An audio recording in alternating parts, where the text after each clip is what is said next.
अब राहुल गांधी तो अमेठी 19 में एक्चुअली छोड़े। अब उन्हें क्यों डर लग रही है उसका जवाब तो वही देंगे, लेकिन मुझे लगता है कि ये मैसेज तो जनता में चला गया है कि राहुल गांधी डर गए हैं। सवाल तो उठता है कि कांग्रेस में कुछ मुट्ठी भर लोगों के द्वारा हाईजैक कर ली गई है और राहुल गांधी उनके इशारे पर चल रहे हैं। अब वो कब जागेंगे वो जाने।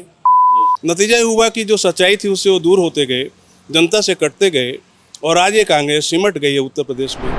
हमारे साथ हैं भारतीय जनता पार्टी के पूर्व प्रवक्ता और प्रबुद्ध प्रकोष्ठ के संयोजक सीबी पांडे जी।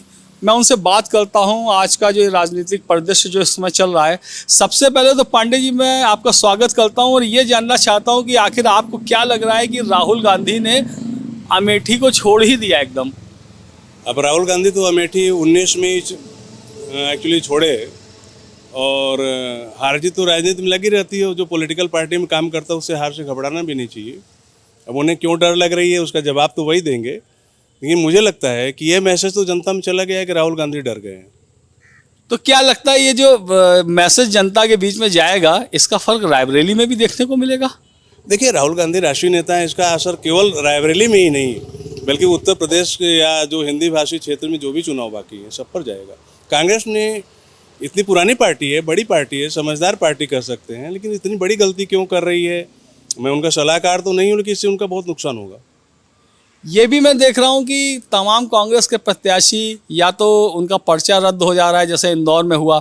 अभी उड़ीसा की एक प्रत्याशी ने मना कर दिया, उसने कहा कि मेरे पास पैसा नहीं है, पार्टी ने मुझे टिकट दे दिया लेकिन मैं चुनाव नहीं लड़ सकती। देखिए, कांग्रेस का दुर्भाग्य है कि उसमें प्रतिभाओं की कमी नहीं है, फिर भी प्रतिभाओं का अकाल दिखता है, क्योंकि जो प्रतिभा संपन्न लोग हैं वो किनारे हो गए हैं। आपको याद होगा कि उत्तर प्रदेश में पिछले चुनाव के समय कई वरिष्ठ कांग्रेसियों ने पार्टी छोड़ दिया था।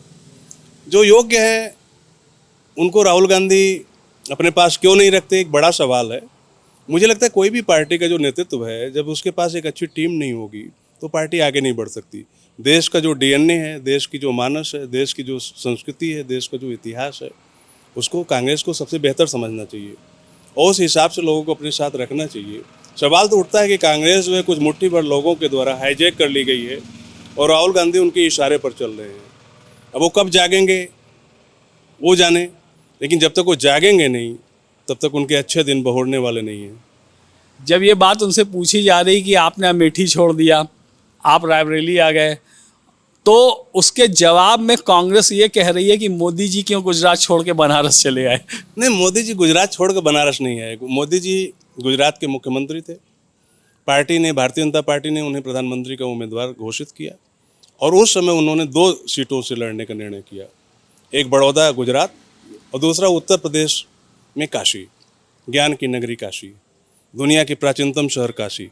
और उत्तर प्रदेश के लोग भाग्यशाली हैं, हमें गौरव है कि उन्होंने बड़ौदा छोड़ा और काशी को पकड़ा, तो वो तो गुजरात छोड़ कर यहाँ आए। ये तो इनका पैतृक सीट थी। जी। मैं तो सुल्तानपुर जिलों में पहले मैं पीसीएस अधिकारी था, वहाँ पोस्टेड भी रहा हूँ, दोनों जिलों में मैं अधिकारी रहा। इन लोगों की बड़ी प्रतिष्ठा थी वहाँ, जनभावनाएं इनके साथ थी, ये लोग बड़े लोकप्रिय थे, ईश्वर की तरह इनका सम्मान था। लेकिन इन्होंने जब लोगों की भावनाओं से खेला, आज जो है पिछड़ेपन का प्रतीक अगर अमेठी बन गया, रायबरेली पिछड़ेपन का प्रतीक बन गया, गरीबी का प्रतीक बन गया, तो स्वाभाविक एक जनता जो है उनसे दूर होती चली गई। और जनता जब दूर हो रही थी तो उन्होंने उसके कारण जानने की कोशिश नहीं किया। एक बड़ी समस्या है कांग्रेस के साथ कि उनको कुछ ठाकुर सुहाती एक शब्द है, उनको ऐसे लोग पसंद है जो उनके मुंह पर उनकी प्रशंसा करें। नतीजा ये हुआ कि जो सच्चाई थी उससे वो दूर होते गए, जनता से कटते गए और आज ये कांग्रेस सिमट गई है उत्तर प्रदेश में। आपको दुख होगा कि आज इस कांग्रेस में एक लोकसभा सदस्य सोनिया गांधी जी थी और वो भी छोड़ के चले गई। तो मुझे लगता है कि वो प्रदेश जहाँ आनंद भवन हुआ करता था, जहाँ से नेहरू ने अपना पहला चुनाव लड़ा था, आज वहाँ पे हाथ के पंजे पर कोई नाम लेने वाला नहीं है। अब तो आप लोगों के लिए अमेठी की राह बहुत आसान हो गई और रायबरेली की भी। क्या कहेंगे?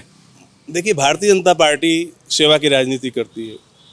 लोगों की समस्याएं, लोगों को जीवन को सुखमय बनाना, समस्याओं का समाधान करना, जन जन के चेहरे पर मुस्कान लाना, इस मिशन पे मोदी काम कर रहे हैं। आप सभी जानते हैं कि उत्तर प्रदेश में 80 की 80 सीटों पर हमारी लड़ाई बहुत अच्छे से चल रही है और सच्चाई ये है कि इस चुनाव का एक मजेदार है कि कोई लड़ने वाला नहीं है भाजपा के सामने। मैं मानता हूँ कि हमारे लिए तो सभी सीटें आसान हैं, क्योंकि हम जनता को भगवान के रूप में पूछते हैं। जनता की समस्याएं हमारी अपनी समस्याएं हैं और मोदी जी जिस गरीब परिवार से निकले हैं तो गरीब का दर्द जानते हैं।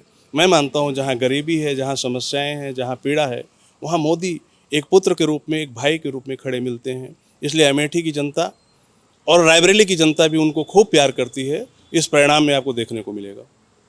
तो ये लगता है कि 400 पार का जो नारा दिया है पार्टी ने और मोदी ने खुद, उसको आप लोग लक्ष्य को प्राप्त कर पाएंगे? सच्चाई ये है कि 360 पार तो हम आज की डेट में भी खड़े हैं। देखिए, जब पिछला चुनाव में जो एनडीए की संख्या थी 353 थी, इस बीच में कुछ और लोग मेरे साथ जुड़े।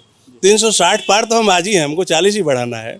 400 पार निश्चित होगा, इसमें कहीं से कोई संदेह नहीं है। धन्यवाद पांडे जी, हमसे बात करने के लिए बहुत बहुत धन्यवाद। ये थे सीबी पांडे जी, जो कि भाजपा प्रबुद्ध प्रकोष्ठ के संयोजक हैं, और उनका कहना है कि लड़ाई बिल्कुल एक तरफा हो गई है। जिस तरीके से राहुल गांधी ने अमेठी छोड़ दिया, जो कि उनकी परंपरागत सीट थी, जहां से उनके चाचा, उनके पिता, उनकी माँ और स्वयं वो सांसद रहे, लेकिन 2019 का चुनाव हारने के बाद उन्होंने इस बार अमेठी से ही किनारा कर लिया। देखने वाली बात होगी कि अब इस चुनाव का नतीजा कैसा रहता है। द पेन डाउन के लिए लखनऊ से नदीम जाफर के साथ मैं पीयूष त्रिपाठी।